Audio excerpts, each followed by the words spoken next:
Welcome back, my precious starlings. I have quite the update for you, so let's jump right into it. First off, my name is Prismatic Void, or Prism for short, and my choice on this beautiful, beautiful earth is to share the wisdom that I've accumulated across the cosmos and have finally beamed down to this interesting planet. So without further ado, let's continue with the update. So, as you know, or may not know, and if you don't know, go watch my previous video. I decided to quit refined sugar because not only am I allergic to it, but I just don't like being feral. And wow, what an interesting couple of weeks it has been. So first off, I would like to say that I haven't had many cravings, which is surprising. I expected to be more irritable, angsty, but instead I was just calm, more calm, and not as itchy. And when I did have the desire to eat something, the first thing I did was pay attention to what exactly I was craving. And it turned out to be a couple of things. Protein bars that I used to eat a lot, and fried fish for some reason. So I started eating more fish that didn't have the added sugar and the tartar sauce or the bread, the refined bread, and I felt much better. And I also look at the protein bars, the nutrition label that I used to eat almost every day right before or after I exercised, and I saw that it had 8 grams of refined sugar in it. That is a lot. So, I'm glad I stopped eating them.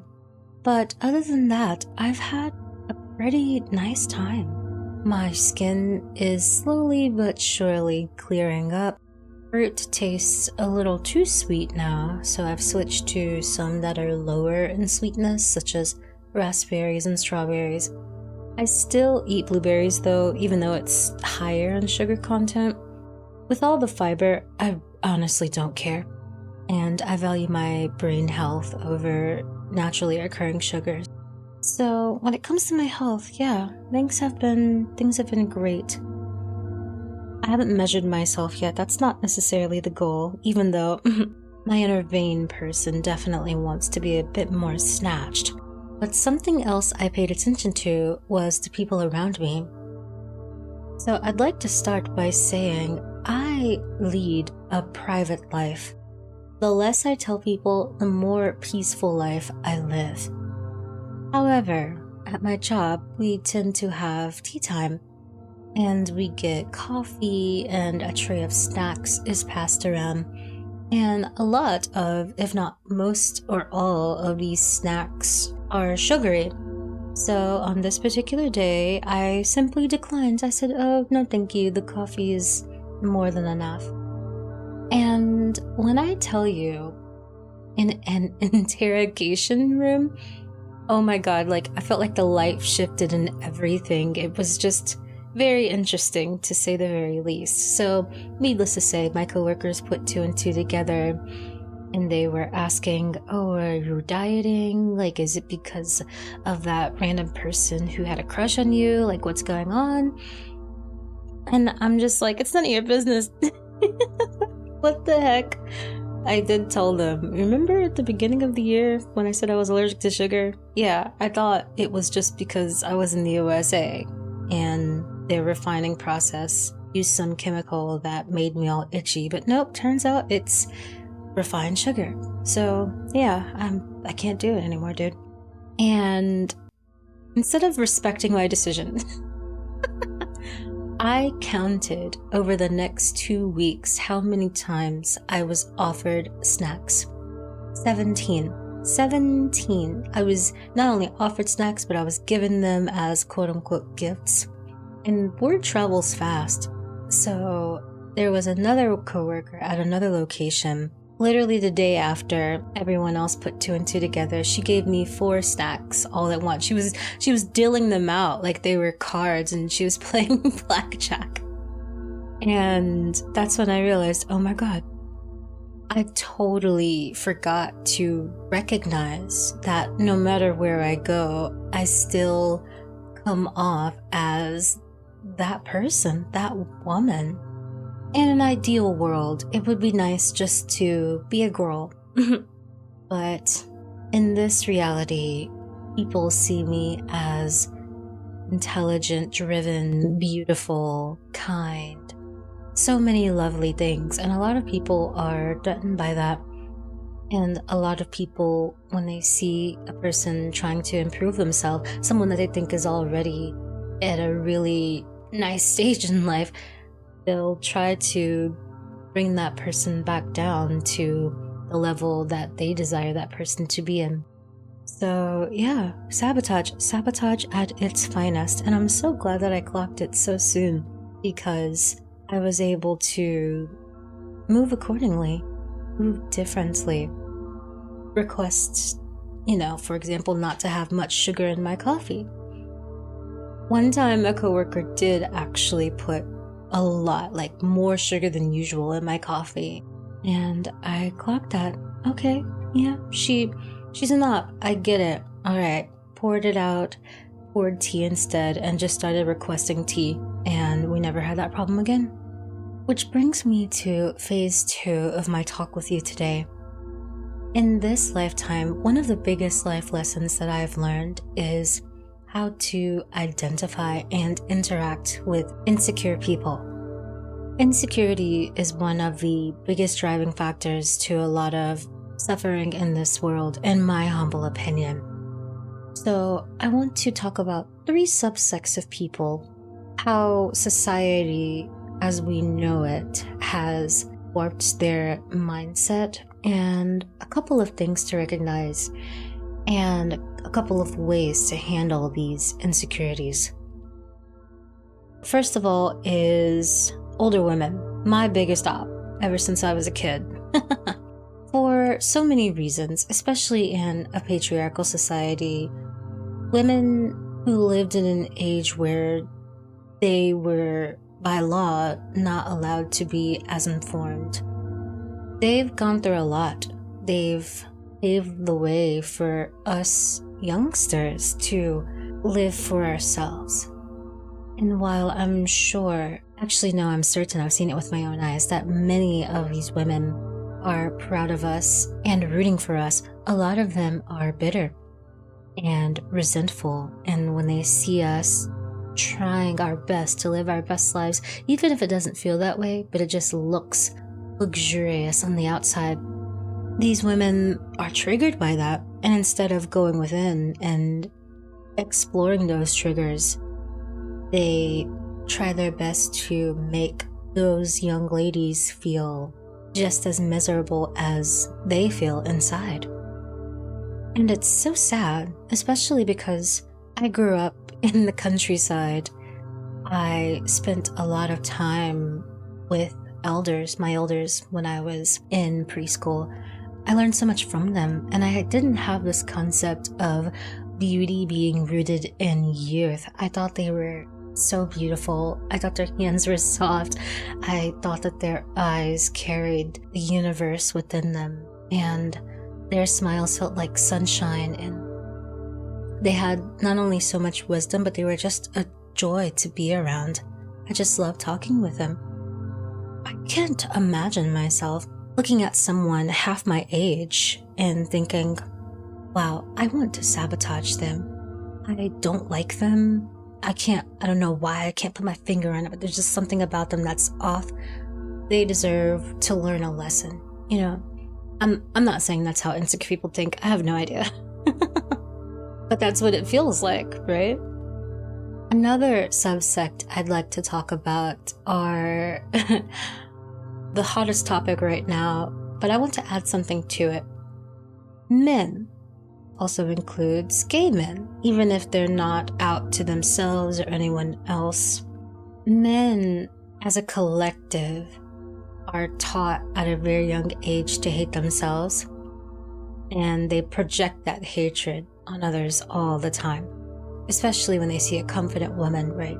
they try to put them down by projecting all of this nonsense, really self-hating nonsense. I won't even go into it. We could talk about it more if you want in another video. Just let me know, okay?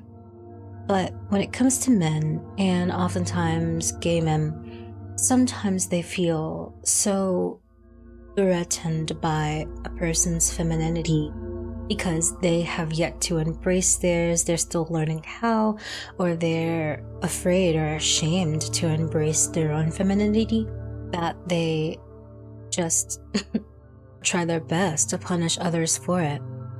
And it sucks because maybe, give yourself a hug every morning or something just to start. Like, you don't have to go around making other people's lives worse. You're just telling on yourself. You're telling on yourself that you're wildly insecure.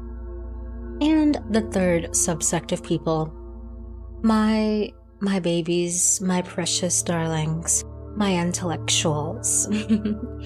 I love me some intellectuals. I love me some creatives. I believe in many ways, are the backbones of our societies. But capitalism has encouraged us to compete with one another instead of collaborate with one another. Oftentimes I come across young academics, maybe they're still in school, maybe they're pursuing higher education or an even higher education, or they're in their own creative universe trying their best to carve out a space for themselves in this world. They see someone at a place that maybe they dreamed to be in when they were kids, but they're just not quite there yet. And someone who is healed would feel inspired by this person. They would feel admiration. They would possibly want to ask for help, in a very humble way. There's no shame in that.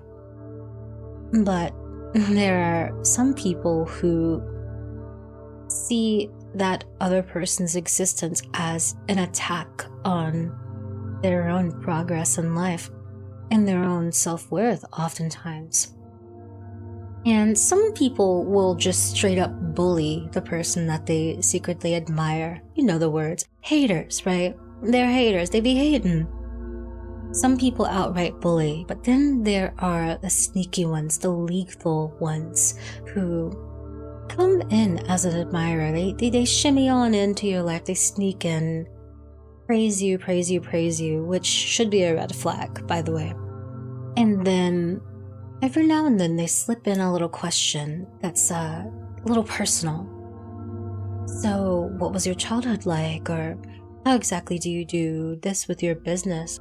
Or what was your rock bottom like and how did you get out of it? Like these little intrusive questions, they sprinkle in every now and then before you know it, not only have they done little things, made little jabs at you to just chip away at your self-esteem over time without you even noticing, but they have also taken all of your answers and pasted it on themselves to masquerade as you, or the illusion of you that they first saw, or that they perhaps maybe projected and put on a pedestal, and they parade around in your skin, and it's not convincing at all. It's very clear that they are directionless to the trained eye, but others may not see it that way. Others may think that you might be trying to copy them, and it's just a mess, really. It's a whole mess. So let me give you a few tips that will help you not only spot these people, but move accordingly when you see these people have honed in on you or targeted you. So when it comes to older women, just remember, they're miserable on the inside. There's nothing that they say to you that they haven't said to themselves. So if you're not afraid of confrontation, if they say something to you outright, which some of them have to me, so I know it's possible, if they say something that is just absolutely heinous, just respond with, "Oh wow, I'm sorry that you feel that way about yourself." Just call them out for the truth. And be genuine, You are a being of love. That's why they're after you. It's okay to genuinely say and believe that they're hurting inside and you wish the best for them. Will they take it as a jab? Well, yes, all unhealed people take sincerity, genuine love as an attack because they don't know what it is. They don't know a life that is of softness. So don't be afraid of how they'll respond. They are triggered by you regardless. So no matter what you do, they'll always take it as an attack. So just let them know you're onto them and their words are powerless because they're attacking themselves, because they see you as a mirror. And when they look in it, they see what they lack. So don't take it personally. Easier said than done, of course, but just always remember in your head, everything that they have said to you, they have said to themselves. Moving on. To the men. I know this is tricky because men can be dangerous. Listen, you don't owe anyone your time. You don't owe anyone your voice even. Especially with guys who try their best to find pleasure out of people that they objectify. So anything they do can be a pleasurable experience, any type of attention. You don't have to say anything. You can walk away. You don't have to smile. You don't have to nervously laugh. You don't have to do anything. Remove yourself from them. Remove yourself from the situation. It's okay. Another thing you can do is, listen, we all get a little fake sometimes. We all get a little ghosty. So for example, if you go out with someone on a date and it went awful and you're just not a fan of confrontation, what's wrong with saying, I had a good time, and just block? You don't even have to say anything. You just block. It's okay. And I know a lot of people will say, oh, but these people have fragile egos. They'll lash out. They'll hurt me. All of this stuff. Listen, this is a harsh truth, so I am gently holding your hand between both of my hands when I say this. They will be dangerous regardless of what you do. It's not about them, it's about you. Do you want to A, fawn in front of them, be all smiley, all giggly, and still get stalked and harmed? Or do you want to protect yourself in the best way you know how? Take all of the necessary steps. Notify people where you are. State your boundaries. Carry items of protection. And no matter what happens, be satisfied that you stayed true to yourself. What these tactics do is minimize the guilt and the shame as much as possible, because that's the ultimate weapon that these people use against the women that they resent, or women as a collective whom they resent. Guilt and shame.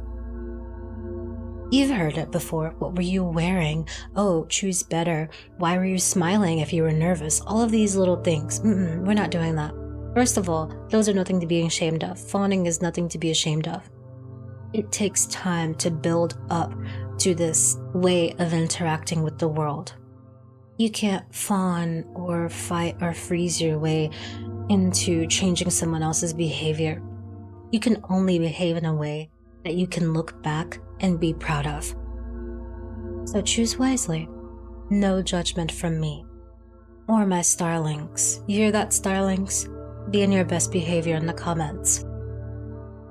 And lastly, my precious academics, scholars, creatives who are just trying to make their way in the world. I do have a soft spot for these types, and I'm not biased in my treatment with him. I used to be at one point in life, but I got burned a little too much, so we don't do that anymore. They still deserve the same amount of firmness, because what we're not going to do is take on others' problems as our own to bear and resolve. So that's the first thing I recommend that you acknowledge, which is these people are on their own journeys. These people have their own insecurities that you're dealing with. You can't pep talk your way into having them change their mind about themselves. If they give you a compliment, say thank you and move on. If they ask little questions about you and they want to know more, tell them that that's personal information that you don't feel comfortable sharing. If they get upset, well, you got your proof that they weren't right for you. If they try to start a smear campaign and make others feel like they are being copied by you and not the other way around, cut them off. Most people didn't come to you for anything, did they? They didn't ask for any truth. They didn't even tell you that they were worried that the person was spreading rumors. That means that they weren't for you. That means that they were also looking for a reason to go against you too, because they also felt threatened by you. Thank you. Next. Out of all of these people, I'm pretty sure my precious academics are the ones that I've had to cut off the most. They can be quite vindictive when they feel threatened, and it's very sad, but it's not the end of the world. The more we put up these boundaries, the more we come across the people who actually nourish us. It's gonna be okay. But just know that this journey, it can be lonely, especially if you were brought up to have these people in your life because someone convinced you that life is lonely without it. No, it only gets lonely in the transitional stage. And it's up to you how long that transitional stage lasts. So, if you set a boundary, don't be choosy. Set it and keep it for every person who crosses that boundary or attempts to cross it. Oh, my precious starlings. I've had a wonderful time talking with you today. If you enjoyed our time together, feel free to stick around, subscribe, like, it would be nice to talk to you again, so think on it, sleep on it. And remember, even if you mess up, you're not a mess. I'll see you on the next video. Bye.